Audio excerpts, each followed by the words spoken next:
One other thing I'm doing to the tractor, I know along with making the snow pusher, is I'm also making some custom light brackets for some forward-facing lights. Because what happened is, or what happens with the bucket or snow pusher or anything, as soon as you lift the buckets, you lose your ability of your headlights. You're blocking it, and taking care of snow at night, or we work in the tractor at night, sucks.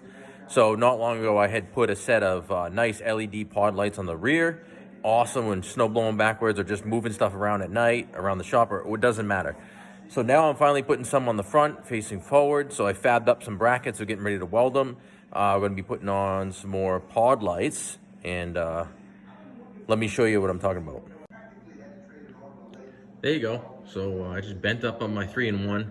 Nice little simple 1.5", 1/8" thick bracket, and tack welded it in. I'm gonna finish welding it here. They're above my hazard lights, and the pod light itself is gonna mount right up over here to it. So we'll be forward facing, we'll be above our plow. We can lift it up a few feet and still have plenty of light. It's got a good combination flood and spot on it. Nothing high end, these were just Amazon LED lights.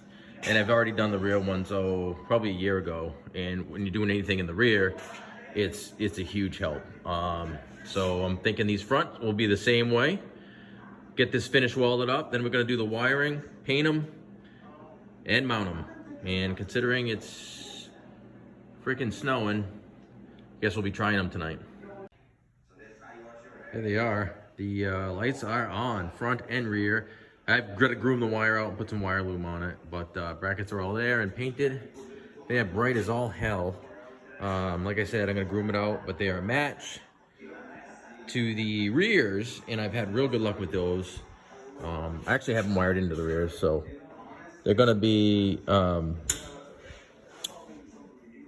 basically work lights. So when I'm out plowing or loading or whatever, I'm gonna want more front light and rear light. So when I turn them on, they're on. All 4 of them, pre-wired. Good to go. We'll groom out the wires here, put some nice wrap on it. And it looks like we're gonna be testing them out a little bit later.